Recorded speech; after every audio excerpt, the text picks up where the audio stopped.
आज 2 साल के बाद सुमी अपने घर जा रही थी कुछ कागजी काम खत्म करने के लिए। और जाती भी तो किसके लिए?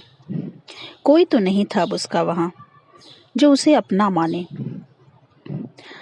पर उसे तो एक बार माँ से मिलना था, बस उसके बाद वापस। 2 साल पहले तक सब कुछ ठीक था। गौरैयापुर में सारे चिड़े और चिड़िया प्यार से मिलजुल कर रहते थे। प्रधान चिड़ा गोरे जी बहुत ही समझदार और सबकी भलाई चाहने वाला था। उसका मानना था कि अगर सब नियम का पालन करें और मिलजुल कर रहें तो सब स्वस्थ भी रहेंगे और सुरक्षित भी। बस एक सख्त नियम था, इंसानों से दूर रहो, बहुत दूर। जिसने ये नियम तोड़ा उसको गौरैयापुर छोड़ना होगा। सारे संबंध खत्म। बाकायदा कागज साइन कराकर 2-3 साल दिए जाते थे सुधरने को।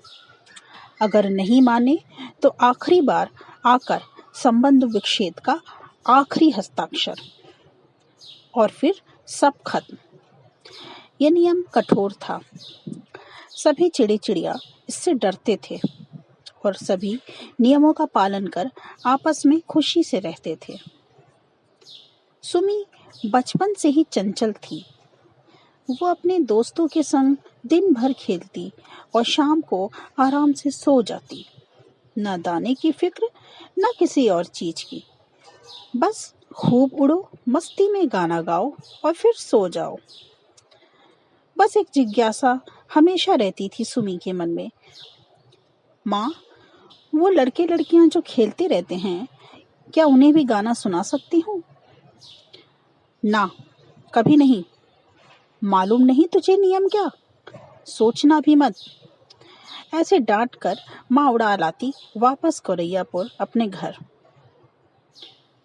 पर सुमी भी कहाँ मानने वाली थी।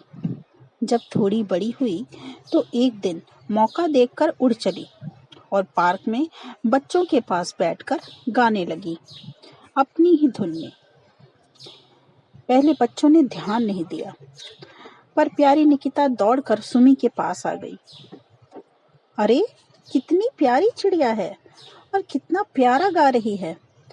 सारे बच्चे धीरे धीरे पास आ गए और सुमी के साथ खेलने लगे। एक बच्चा थोड़े से दाने ले आया और एक छोटे से कटोरे में पानी भी। सुमी को बहुत मजा आया और कुछ देर बाद वो वापस घर आ गई। धीरे से डरते हुए माँ को पूरी बात बताई। माँ ने बहुत डांटा। अरे, गोरे चाचा को पता चला ना तो कोई बचा नहीं पाएगा। हम इंसानों से छिपे हैं तभी सुरक्षित हैं। समझ क्यों नहीं रही? पर सुमी बोली, निकिता बहुत अच्छी है माँ, चाचा ऐसे ही डरते हैं। दूसरे दिन भी छिपकर सुमी ने वही किया। आज तो निकिता इंतजार ही कर रही थी। दोनों की जैसे दोस्ती हो गई। ऐसा ही चला 6-7 दिन। और एक दिन शैली चिड़ी, जो सुमी की दोस्त थी, उसने चुगली कर दी गोरे जी से। सभा बुलाई गई। बड़े बूढ़े सुमी को एक मौका देने के हक में थे, पर गोरे जी ने एक ना सुनी। वो जानते थे इस नियम को तोड़ना मतलब सबको खतरे में डालना। सुमी रोते हुए गुस्से से निकली थी 2 साल पहले, ये बोलकर कि मैं कभी नहीं आऊंगी। और निकिता ने भी एक सुंदर पिंजरे में रख लिया था उसे। धीरे धीरे समय बीता और जब घर की याद आने लगी तो संबंध विच्छेद वाला नियम याद आया। बोली, चलो इसी बहाने एक बार माँ को देख लूंगी। निकिता भी पीछे पीछे थी। गौरैयापुर पहुंचकर सुमी दंग रह गई। उसका सुंदर जंगल अब बस कुछ पेड़ों का बगीचा बनकर रह गया था। जहां 500-600 गौरैया रहते थे, वहां कुछ ही दिखाई दे रहे थे। माँ भी कहीं नहीं मिली। सुमी जोर जोर से रोने लगी। तभी शैली ने उसे देखा और उड़कर सुमी के पास आई और बोली, अरे, तू आ गई? कितनी अच्छी लग रही है, बहुत खुश हूँ तुझे देखकर। और ये तेरे पीछे कौन है? ये निकिता है, इसी ने तो मुझे रखा प्यार से। मैं बोलती थी ना कि इंसान अच्छे होते हैं, पर चाचा नहीं माने थे। हैं कहाँ सब लोग? मत पूछ, तू जब गई इस निकिता के कुछ दोस्त और गौरैया ढूंढने आए।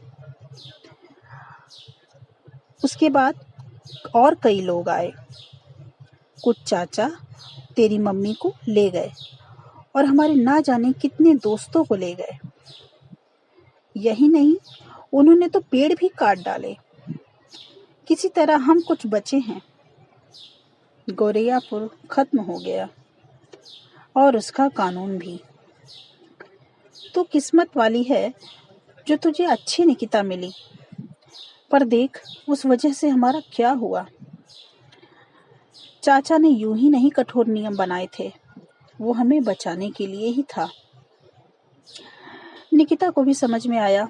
उसने सुमी से कहा, मैं भी गलत थी, तुम मुझे अच्छी लगी और मैंने तुम्हें पिंजरे में रख लिया। अच्छा तो ये हो कि तुम इन जंगलों में अपनी प्यारी आवाज में गाओ, हम और पेड़ लगाएं, ताकि हम सब थोड़ा दूर रहकर भी मगर एक दूसरे का ख्याल रखें और सम्मान भी करें। सुमी और शैली उड़ चली और निकिता भी एक सीख के साथ घर की ओर लौट चली।